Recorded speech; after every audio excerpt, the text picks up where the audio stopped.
नमस्कार, आप देख रहे हैं हर खबर। मैं हूं आपके साथ जागृति और आज हमारी खास पेशकश में हम बात करेंगे सफर जानलेवा है। जी हां, आए दिन हो रहे सड़क हादसों के बाद भी ओवरलोडिंग बसों के मामले सामने आ रहे हैं। ऐसा ही एक और मामला सोनीपत से सामने आया है, जहां जान हथेली पर रख छात्र बस पर लटक कर यात्रा करते हुए दिखाई दे रहे हैं। तो वहीं निजी बस संचालक भी लोकल रोड पर कैमरा देख बस को स्पीड में दौड़ाने लगते हैं। बता दें कि पिछले दिनों भी कुछ ऐसा ही मामला सामने आया था, जिसमें एक छात्र की मौत हो गई थी। तो वहीं बावजूद इसके भी प्रशासन की आंखें नहीं खुल रही हैं। अक्सर बस चालक छात्रों को देखकर स्टैंड पर बस नहीं रोकते हैं, जिसकी वजह से छात्रों को मजबूरन बस पर लटक कर यात्रा करनी पड़ती है। लेकिन ऐसे में अब सवाल ये उठता है कि कब तक छात्र अपनी जान को जोखिम में डालकर यात्रा करते रहेंगे और आखिर कब प्रशासन की नींद खुलेगी, या प्रशासन अभी भी किसी बड़े हादसे का इंतजार कर रहा है। ये तस्वीरें आप देख सकते हैं, जहां पर बसों पर छात्र लटक कर यात्रा कर रहे हैं और वहीं अपनी जान जोखिम में भी डाल रहे हैं, क्योंकि इसी तरीके से इन्हीं वजहों से जो है घटनाएं होती हैं, ऐसे हादसे सामने आते हैं। तो यहाँ आपको बता दें कि पिछले ही दिनों ऐसा ही एक मामला भी सामने आया था, जिसमें एक छात्र की मौत भी हो गई थी। लेकिन बावजूद उसके भी प्रशासन की आंखें नहीं खुल रही हैं।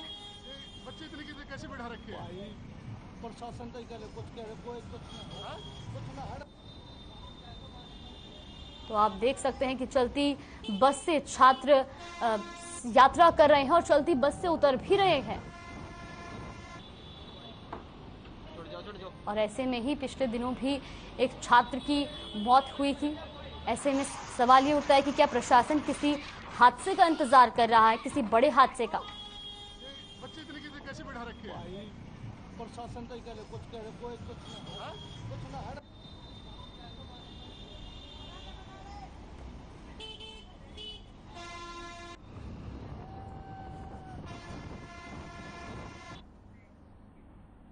इसी खबर पर ज्यादा बातचीत करने के लिए हमारे साथ हमारे सहयोगी जुड़ गए हैं।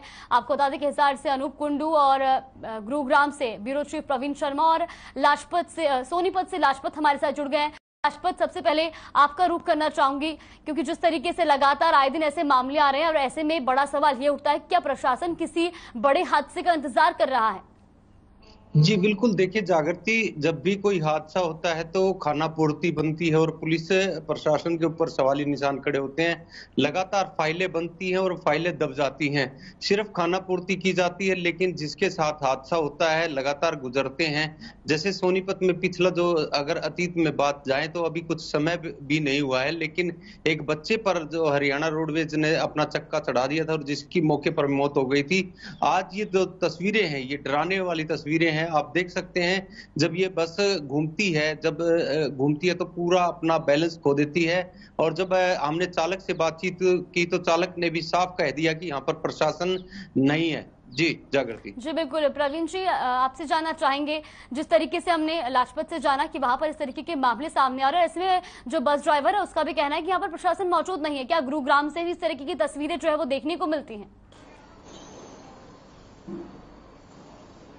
जी बिल्कुल, देखिए जागृति, मैं आपको बता दूं कि जितने भी लोकल्स रूट हैं जिन पर छात्र आते हैं शहर में पढ़ने के लिए या कस्बों में पढ़ने के लिए जाते हैं, वो बसें अक्सर ओवरलोड देखी जाती है, क्योंकि इन रूट पर बसों की भारी कमी देखने को मिलती है। क्योंकि अगर सुबह कॉलेज का 9 बजे का समय है और जो बस चलती है वो एक ही चलती है उस वक्त में, वही वक्त जो है सरकारी कर्मचारियों के या प्राइवेट कर्मचारियों के जाने के होता है, वही वक्त छात्रों का होता है। तो उस एक वक्त में इतने लोग एक बस में नहीं आ सकते और दूसरी बस होती नहीं है, जिसके चलते मजबूरीवश छात्र जो है वो खिड़कियों पर लटक जाते हैं और दुर्घटना का शिकार होते हैं। ये कहीं ना कहीं हरियाणा रोडवेज को और परिवहन मंत्री को सोचने की जरूरत है कि जो ऐसे रूट है उन पर बसों की व्यवस्था की जाए, ताकि इस तरह से छात्र अपनी जान पर खेलकर अपने पढ़ने के लिए ना जाएं। क्योंकि जो गुड़गांव का नेशनल हाईवे, हम उस पर बता दें कि काफी यूनिवर्सिटी और कॉलेजेस हैं, वहां पर रोडवेज की बस रुकती नहीं है, सीधे फ्लाईओवर से ऊपर चली जाती है, जिसके बाद छात्रों को प्राइवेट बसेस का सहारा लेना पड़ता है। और प्राइवेट बसेस इस कदर ठसाठस भरी होती हैं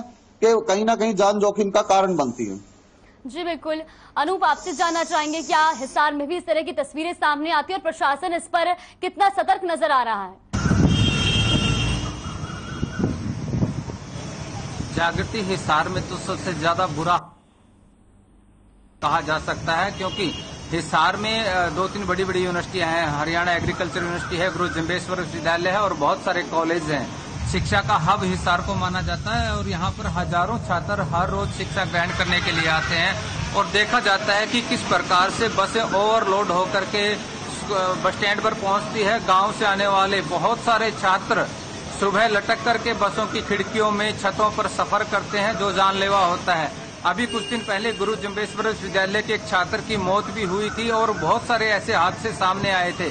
हरियाणा परिवहन विभाग की बात की जाए तो उनके पास तमाम आंकड़े होते हैं कि किस रूट पर कितने छात्र बस पास बना करके हर रोज आवागमन करते हैं, लेकिन बसों की सुविधा नहीं दी जाती। यही कारण है कि बच्चों को, छात्रों को लटक करके आना पड़ता है। सुबह स्कूल कॉलेज आने के समय में और जब दोपहर के बाद छुट्टी होती है उस समय जाने के समय में बसों की सुविधाएं बहुत कम रहती है और बच्चों की छुट्टी का समय एक साथ होता है, जिसकी वजह से बहुत बड़ी संख्या में छात्र छात्राएं बसों से अपने घर तक जाने की कोशिश करते हैं। तो इतनी बड़ी भीड़ हो जाती है कि उन्हें छतों पर बैठना पड़ता है, खिड़कियों में लटकना पड़ता है और जिसकी वजह से इतने बड़े हादसे होते हैं। तो ऐसे में प्रशासन को कार्रवाई करनी चाहिए और उनके पास बस पास के अनुसार किस रूट पर कितने बस पास हैं, कितने विद्यार्थी हर रोज यहाँ पर हिसार आते हैं या अन्य रूटों पर विद्यार्थी पढ़ने के लिए जाते हैं, उसके अनुसार बसों की सुविधा देनी चाहिए ताकि इस प्रकार के हादसों में बचाव किया जा सके। जागृति जी बिल्कुल लाजपत, जिस तरीके से और जगहों से भी इस तरीके की तस्वीरें सामने आती है,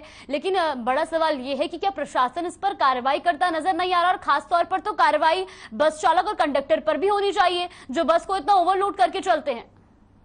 जी बिल्कुल जागृति, देखिए इस में बिल्कुल जो बात करें तो जो कंडक्टर है उस पर ज्यादा जरूरी है, क्योंकि वो कंडक्टर की जिम्मेवारी बनती है ताकि बस पर ना चढ़े और ऐसे जो पीछे जो सामान रखने के लिए जो सीढ़ियां लगाई जाती हैं उनका छात्र कहीं ना कहीं सहारा ले लेते हैं। अनेक तरह के जो पकड़ने के जो चीजें होती हैं उनसे छात्र लटक जाते हैं। तो बस चालक की और कंडक्टर की दोनों की जिम्मेवारी बनती है कि उन चीजों को हटाया जाए ताकि जो उस पर पकड़ने की जगह ना हो तो छात्र उस पर लटके ना। लेकिन छात्रों की भी कहीं ना कहीं मजबूरी होती है, समय पर पहुंचना जरूरी होता है, लेकिन प्रशासन पर सवाल जरूर उठते हैं। प्रशासन की जिम्मेवारी बनती है कि जगह जगह जो पुलिस की जिम्मेवारी बनती है कि उन पर ध्यान दिया जाए।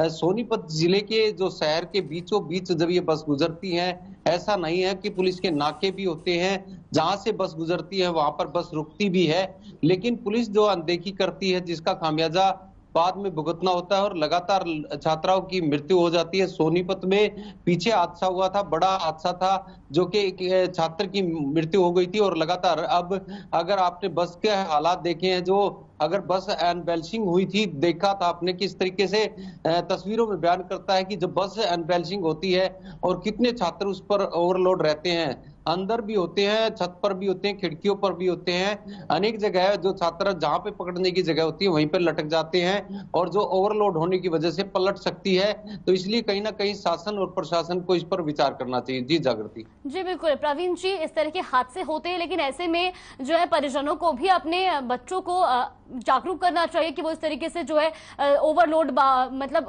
चढ़कर या सीढ़ियों से चढ़कर या छतों पर सवार होकर के सफर ना करें, क्योंकि जान से बढ़कर तो कुछ नहीं है। बेशक उनको अपनी कॉलेज की पढ़ाई के लिए, स्कूल जाने के लिए, जहां भी उनको जाना होता है उसके लिए देर होती है, लेकिन फिर भी ऐसे ओवरलोडेड वाहनों में चढ़कर या खासतौर पर बसों के छत पर सफर करना कहीं ना कहीं जान जोखिम में, खुद से जान जोखिम में डालने जैसा है।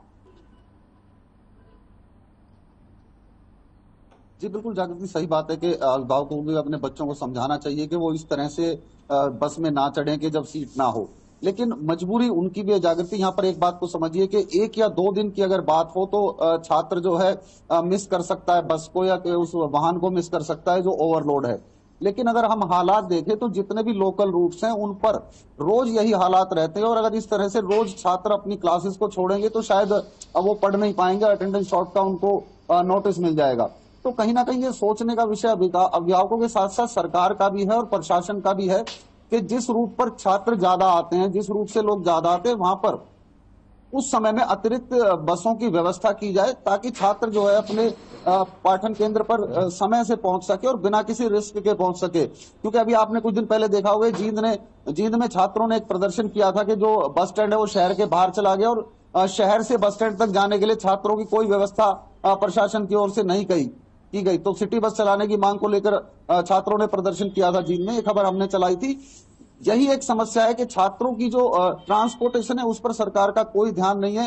हाँ, बसें नई खरीदी जाती हैं रोडवेज द्वारा और उनको लॉन्ग रूट पे लगा दिया जाता है जहां से मोटी कमाई होती है, लेकिन लोकल रूट पे उन बसों को नहीं लगाया जाता क्योंकि वहां पर पास बने होते हैं छात्रों के और छात्रों के पास डिस्काउंट रेट पर बनते हैं और निजी बस वाले इन पासों को मानने से कई बार इनकार तक कर देते हैं। तो बड़ी समस्या है छात्रों के लिए। इसको लेकर कहीं ना कहीं परिवहन मंत्री और सरकार को सोचने की जरूरत है, मंथन करने की जरूरत है कि हम अपने देश के भविष्य को किस तरह से उसके स्कूल या कॉलेज में सुरक्षित पहुंचा सकें। जी बिल्कुल। अनूप, आपसे जानना चाहेंगे, जिस तरीके से स्थिति बनी हुई है, ओवरलोडेड वाहन जो है वो चलते हैं, ऐसे में किस में इस तरह की स्थिति अधिक देखने को मिलती है? क्या सरकारी बसें इस तरीके, सरकारी बसों में इस तरह की स्थिति देखने को मिलती है या प्राइवेट बस में जो है प्राइवेट बस कंडक्टर और परिचालक इस तरह की स्थिति करते नजर आते हैं? जागृति, यहाँ पर मैं कुछ ग्राउंड फैक्ट पर बात करना चाहूंगा। जिस प्रकार से बच्चे कॉलेजों में जाते हैं, छात्र छात्राएं कॉलेजों में जाते हैं, सबसे पहले तो रोडवेज के पास डाटा होता है, उनके पास बनाए जाते हैं, 1 महीने से लेकर 1 साल तक के पास बनाए जाते हैं और वो पैसे रोडवेज में जमा होते हैं तो उनको पता होता है कि किस रूट पर कितनी बसों की जरूरत है। दूसरी बात, इस प्रकार से हमारे सहयोगी परवीन और लाजपत बता रहे थे कि परिवार के लोग समझाते हैं, हर कोई अपने बच्चों को कहता है कि लटक कर ना जाए, लेकिन जो शहर से 40, 45, 50 किलोमीटर दूर से आते हैं उनकी सुबह एक बस चलती है 7 बजे। अगर वो उस बस को छोड़ देते हैं भीड़ होने की वजह से तो दूसरी बस उसकी आएगी 10 बजे। 10 बजे अगर वो कॉलेज में पहुंचेगा तो उसको कैसे वो क्लासें लगा पाएगा? ये फैक्ट है। इस तरह के फैक्टों पे काम करना होगा, प्रशासन को देखना होगा कि जिस रूट पर जितने छात्र जिनके पास बने हैं उनको सुविधाएं उपलब्ध करवाई जाए। इसके साथ एक बात मैं ये जरूर कहना चाहूंगा कि लड़कियां के जो छात्राएं हैं उनके लिए स्पेशल बस चलाई गई है। किसी रूट पर कोई स्पेशल बस नहीं चल रही। उन लड़कियों को भी, उन छात्राओं को भी उन्हीं बसों में सफर करना पड़ता है जिनमें लड़के या अन्य सवारियां करती है। एक तो यहाँ पर बहुत ज्यादा भीड़ हो जाती है। अगर वो बसें लगातार चलाई जा रही होती तो बहुत कुछ इस तरह के हादसों पर नियंत्रण किया जा सकता था। एक इसके साथ बड़ा फैक्ट जागृति ये है कि जो रोडवेज में बस पास बनाए जाते हैं उनको लेकर के निजी बस चालक उन पास को लागू नहीं करते, जबकि जब परमिट दिए जाते हैं तो ये बात कही जाती है कि इस प्रकार के जो बस पासेज हैं उनको मान्यता देनी होगी। तो जैसे ही छात्रों की छुट्टी का टाइम होता है, जो निजी बस चालक है वो बसों को भगा लेते हैं, सवारियों को चढ़ाने को ज्यादा अहमियत देते हैं, छात्र छात्राओं को बिठाने को कम अहमियत देते हैं। जब जाने का और आने का समय होता है छात्र छात्राओं का तो वो देखते हैं कि उनको जल्दी से जल्दी बस मिल जाए ताकि वो स्कूल कॉलेज में समय पर पहुंचाए और घर पर भी वापसी समय पर पहुंच जाए। ऐसे में प्राइवेट बसों वाले उनको चढ़ाते नहीं है, बस पास को मान्यता नहीं देते हैं और सरकारी बसें रूट पर चल नहीं रही। यही कारण है। इन फैक्ट को ढूंढ करके इन पे प्रशासन को काम करना होगा, बसों की संख्या बढ़ानी होगी, तब जाकर के इस समस्या का समाधान हो सकता है। जाकर जी बिल्कुल। लाजपत, आपसे जानना चाहेंगे, इस तरह की स्थिति देखने को मिल रही है, ऐसे में क्या सरकार इस पर कोई कदम उठाती नजर नहीं आ रही? क्योंकि बीते दिनों भी हमने देखा था कि जगह जगह पर लोग भी जो है बस रूटों पर बस सर्विस को बढ़ाने की मांग करते हुए नजर आए थे। जी बिल्कुल जागृति, देखिए ऐसा नहीं है कि शहर की बात नहीं है, ये गांव के आंचल की बात है।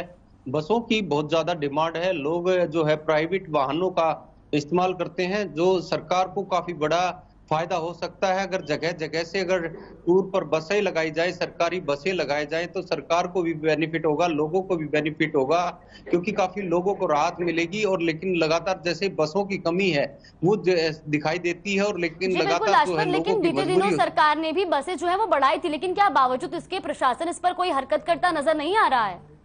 जी बिल्कुल, देखिए प्रशासन की जिम्मेवारी बनती है कि हर चीज को ध्यान रखना जरूरी है, क्योंकि जैसे बसों में बच्चे ओवरलोड बैठ जाते हैं, जगह जगह पर नाके होते हैं, उस बसों को रुकवाया जा सकता है, इन बच्चों को नीचे उतारा जा सकता है। प्रशासन सख्त जरूर हो सकता है, लेकिन छात्राओं की मजबूरी है। जो सोनीपत है जहां पर ITI है, जो बच्चे हैं वो सोनीपत बस अड्डे से पैदल भी जा सकते हैं, शहर के अंदर से पैदल जा सकते हैं, लेकिन उनको अपना समय बचाना होता है, इसलिए जो चलती बस है उसमें लटकना शुरू हो जाते हैं जहां से भी बस गुजरती है, क्योंकि जाम की स्थिति रहती है।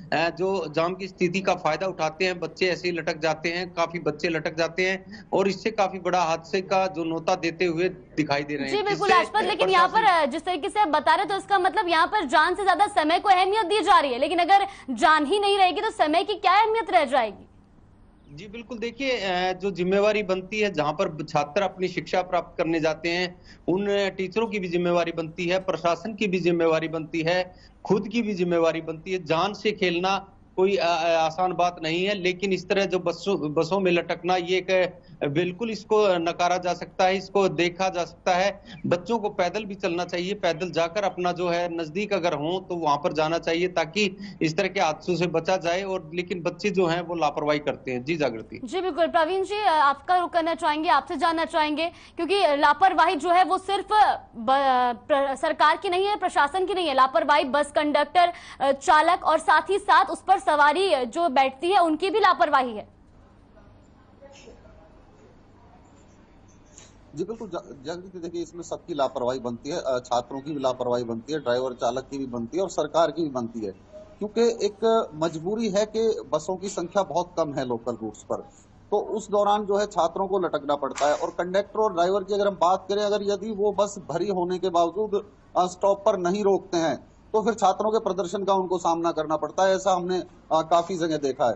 तो हर आदमी अपनी जगह पर अपने आप को ठीक साबित करने की कोशिश करता है, लेकिन इस सब के बीच में कहीं ना कहीं सभी गलत साबित होते हैं, क्योंकि जब किसी की जान जाती है तो उसकी पूर्ति करना बहुत मुश्किल होता है उसके परिवार के लिए। तो यहाँ पर ये सोचना होगा कि हम भी जागरूक हो और हम सरकार से कहें कि कहीं ना कहीं व्यवस्था की जाए कि छात्रों की जो यात्रा है वो सुरक्षित हो सके। गुरुग्राम की अगर मैं बात करूं तो यहाँ से गवर्नमेंट कॉलेज और जो ITI पढ़ता है उसका बस स्टैंड से 2 किलोमीटर का फासला, और अक्सर हम वहां पर देखते हैं कि हर बस को जो है छात्र रोकने की कोशिश करते हैं, क्योंकि उनको बस स्टैंड आना पड़ता है और बस स्टैंड से फिर वो अपने घर के लिए बस पकड़ते हैं। तो उस दौरान जो है कई छात्र घायल भी हो जाते हैं और कई छात्रों और कंडक्टर का झगड़ा भी वहां पर हो जाता है। तो ये एक बड़ी समस्या है कि लोकल रूट पर इस तरह की बस चलाई जाए जो शिक्षण संस्थाओं के आसपास से गुजरे और छात्रों को जो है बस स्टैंड तक ड्रॉप कर सके। और ये कोई ज्यादा मुश्किल काम नहीं है, क्योंकि सिटी बस सर्विस लगभग हर शहर में चल रही है।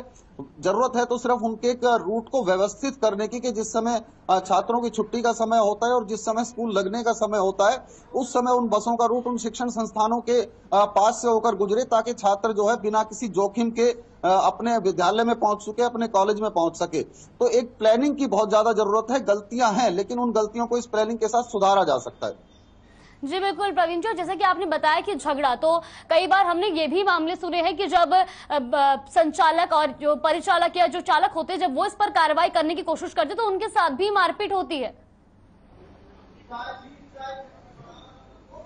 जी बिल्कुल, देखिए अक्सर जब छात्रों को रोका जाता है कंडक्टर और ड्राइवर द्वारा कि बस भरी हुई है, आप लटकिए मत, आप छत पर मत चढ़िए, तो उस दौरान हमने काफी जगह झगड़े देखे और बात पुलिस तक भी पहुंची है कि कुछ छात्रों तो हाथ तक उठा देते हैं कंडक्टर और ड्राइवर पर, जिसको लेकर के कंडक्टर और ड्राइवर भी जो है खामोश रहते हैं, क्योंकि उनको पता है यदि वो रोकेंगे इन छात्रों को तो, क्योंकि छात्रों को कहीं ना कहीं एक आक्रोशित श्रेणी में रखा जाता है कि यदि हमने इनको कुछ कहा तो ये सब इकट्ठे होकर जो है एक तरह से बलवा कर देंगे। तो कहीं ना कहीं अवॉइड करते हैं ड्राइवर कंडक्टर भी कि झगड़ा ना हो और जिस तरह से माहौल चल रहा है उसी तरह से चलता रहे।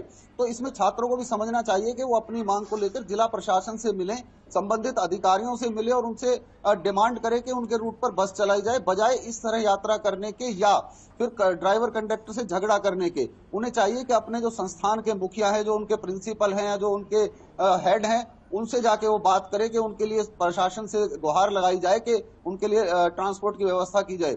ये तरीका बिल्कुल गलत साबित होता है और ऐसा झगड़े हमने अक्सर देखे हैं कि ड्राइवर और कंडक्टर को पीट दिया जाता है, फिर मामला पुलिस में जाता है। तो इस तरह की हरकतें छात्र भी ना करें और प्रशासन भी छात्रों के बारे में जरूर सोचे।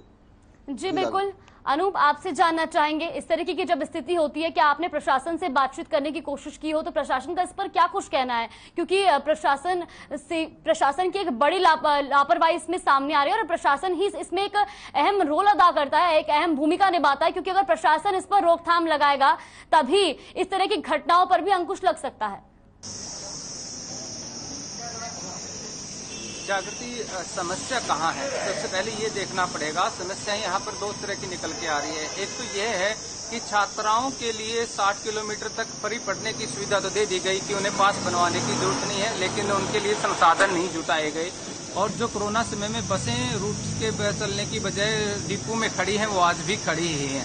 दूसरा ये है कि जिस प्रकार से जिन छात्र छात्राओं ने पास बनवाए हैं वो निजी बस संचालक जो है वो उसको लागू नहीं करते या छात्र छात्राओं को बिठाने से गुरेज करते हैं, तो उन पे कार्रवाई की जानी चाहिए। दूसरा सवाल ये है, जब इन समस्याओं का समाधान किया जाएगा तब जाकर के इस प्रकार की जो घटनाएं हैं उनमें कमी आएगी। तीसरी सबसे बड़ी बात यह है कि जितने छात्र छात्राओं के बस पास हुए हैं, क्या उनका जो पैसा है उसका यूटिलाइज हो रहा है, उनको वो सुविधाएं मिल रही हैं, बस सुविधाएं मिल रही हैं। और जब सरकार ने ये नियम लागू किया है कि प्राइवेट बसों में भी सरकारी बच्चों के पास जो है जो लागू होंगे, तो उन पर कार्रवाई क्यों नहीं होती, क्यों भगा लेते हैं वो ऐसे में? इस प्रकार की घटनाएं जो हो रही है कि जो सरकार ने पास लागू किए हैं क्या वो प्राइवेट बसों में भी लागू होते हैं? बिल्कुल, जिस समय में इनको रूट अलॉट किए जाते हैं उस समय ये सारी हिदायत दी होती है कि जो सरकारी बसों के नियम है वो तमाम नियम आपको लागू करने पड़ेंगे, चाहे वो बच्चों के पास की बात हो, चाहे बुजुर्ग की बात हो, चाहे वो आधी टिकट लगने वाले जो बुजुर्ग हैं उनकी बात हो, तमाम वो जो नियम है वो लागू होते हैं। लेकिन ये अपनी मनमर्जी से इस प्रकार से चलाते हैं और आधे से अधिक बसें जो है रसूखदार लोगों की है उन पे कार्रवाई ना आरटीए कर सकता है ना विभाग कर सकता है, क्योंकि वो बसें हैं या तो किसी मंत्री की है या मंत्री से रिलेटेड लोगों की है, तो उन पे कार्रवाई करेगा भी कौन? जब तक निजी बसों पे कार्रवाई नहीं होगी और बसों के रूट निर्धारित नहीं किए जाएंगे कि बच्चों के स्कूल टाइमिंग में पहुंचने और स्कूल टाइमिंग की छुट्टी के जो समय है उस पे वो बसें जब तक समय पर नहीं चलेंगी तब तक इस तरह की समस्या का समाधान नहीं हो सकता। जागृति जी बिल्कुल। लाजपत, ये कोई पहला मामला नहीं है, इससे पहले फरीदाबाद से भी एक ऐसा ही मामला सामने आया था जहां पर एक छात्र ने अपनी जान भी गंवा दी थी। और अब बड़ी बात यह है कि किसी की जान जाने के बावजूद भी प्रशासन हरकत में नहीं आया है। जी बिल्कुल, देखिए प्रशासन की जिम्मेवारी बनती है कि समय रहते अपना कानून और कार्रवाई करे और सख्ताई से करे, क्योंकि कानून कार्रवाई करेगा तभी कोई इस पर संज्ञान आ सकता है। और लगातार आपको जैसे कि बसों पर बच्चे लटकते हैं, अनेक तरह के वाहन ऐसे हैं जो प्राइवेट वाहन भी हैं, ऑटो हैं या और भी चीजें हैं जिन पर पुलिस के सामने से गुजरते हैं, लेकिन पुलिस प्रशासन उन पर कार्रवाई नहीं करती। कहीं ना कहीं परिवहन मंत्री को भी इस पर ध्यान देना चाहिए।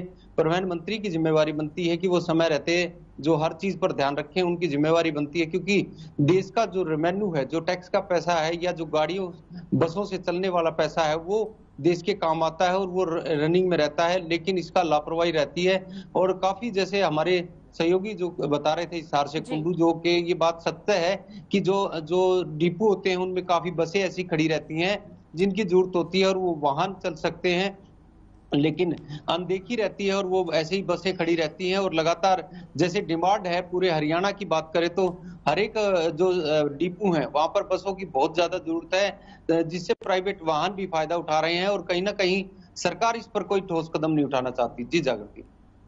जी बिल्कुल प्रवीण जी, जिस तरीके से लाजपत ने बताया कि जो है पास भी अलॉट किए रहते हैं, लेकिन ऐसे में और उन्होंने कहा कि परिवहन मंत्री को इस पर संज्ञान लेना चाहिए, परिवहन विभाग को इस पर संज्ञान लेना चाहिए, क्योंकि परिवहन विभाग के पास जब पास अलॉट करती है सरकार तो उनके पास तो पूरा डेटा होता है, तो उस हिसाब से तो उनको पता होना चाहिए कि किस रूट पर कितनी बसों की आवश्यकता है। जी बिल्कुल जागृति, देखिए आपने पीछे भी देखा होगा कि जो रोडवेज कर्मचारी यूनियन है वो हड़ताल पर गया था पीछे एक बार। उनकी डिमांड ये थी कि जो रोडवेज है वो अपनी नई बसें खरीदे, बजाय रोडवेज का निजीकरण करने के, बजाय किलोमीटर रेट पर बसें लगाने के रोडवेज खुद अपनी बसें खरीदे और खुद जो है ड्राइवर कंडक्टर की भर्ती करे, जिससे कि जो ये डेफिशिएंसी है बसों की हरियाणा में वो कम हो सके। लेकिन कहीं ना कहीं सरकार इस बात पर ध्यान देती नजर नहीं आ रही है और जो प्राइवेट बस चालक हैं उनकी कहीं ना कहीं मनमानी बढ़ जाती है, क्योंकि कहीं ना कहीं सरकार उनके ऊपर निर्भर सी हो गई है, क्योंकि रोडवेज की नई बसें नहीं खरीदी जा रही हैं। कुछ बसें जो खरीदी गई हैं उनको लॉन्ग रूट पे डाल दिया जाता है, उनका लाभ जो है जो जिले की आम जनता है जिस भी जिले की उसको नहीं मिल पाता, छात्रों को उसका लाभ नहीं मिल पाता। तो कहीं ना कहीं परिवहन मंत्री को ये सोचने की जरूरत है कि जब आपके पास एक डाटा उपलब्ध है, आपको सरकार के पास ये डाटा है कि कितने बच्चे सरकारी स्कूलों में पढ़ते हैं। हम सरकारी स्कूलों और सरकारी विद्यालयों की बात करेंगे क्योंकि निजी स्कूलों में लगभग सभी का अपना ट्रांसपोर्ट है और सभी अपना ट्रांसपोर्ट यूज करते हैं। तो आपके पास एक आंकड़ा है कि कितने बच्चे हमारे स्कूलों में पढ़ते हैं और कौन बच्चा कहां से आता है, बावजूद उसके आप उस रूट की व्यवस्था नहीं कर पाते। तो ये कहीं ना कहीं एक व्यवस्था की कमी को दिखलाता है और ये व्यवस्था की कमी जो है अधिकारियों की लापरवाही कही जा सकती है। अधिकारियों को सोचना चाहिए कि जो स्कूल से एक डाटा इकट्ठा किया जाए जिसमें यह हो सके कि किस रूट से कितने बच्चे आते हैं और उसी हिसाब से उस व्यवस्था को किया जाए। ये कोई बहुत बड़ा काम नहीं है, क्योंकि जान से ज्यादा कीमती कुछ नहीं है। और जो बच्चे जिस तरह के एक्सीडेंट के शिकार हो जाते हैं उससे बड़ा तो कुछ भी नहीं है, क्योंकि बच्चे हमारे देश का भविष्य है। तो अधिकारियों को कहीं ना कहीं चाहिए कि इस पर कार्रवाई करें, और जो स्कूल हैं और जो आसपास के गांव से बच्चे आते हैं उस रूट पर बसों की समुचित व्यवस्था करें, ताकि जो है बच्चे सुरक्षित अपनी पढ़ाई को कर सकें। जी बिल्कुल प्रवीण जी, बहुत बहुत धन्यवाद आपका। अनूप लाजपत, आपका भी बहुत बहुत धन्यवाद हमारे साथ जुड़ने के लिए और तमाम जानकारी हम तक पहुंचाने के लिए। तो जिस तरीके से हमारे सहयोगियों से भी हमने जाना कि ये कोई ऐसा पहला मामला नहीं है जब ओवरलोडेड वाहनों की तस्वीरें हमने देखी, और ऐसे में बड़ा सवाल ये कि आखिर लापरवाही किसकी है, सरकार की, प्रशासन की, या उन छात्रों की जो अपनी जान जोखिम में डालकर इस तरह से सफर कर रहे हैं। फिलहाल हमारी इस खास पेशकश में बस इतना ही। आप बने रहिए हमारे साथ। नमस्कार।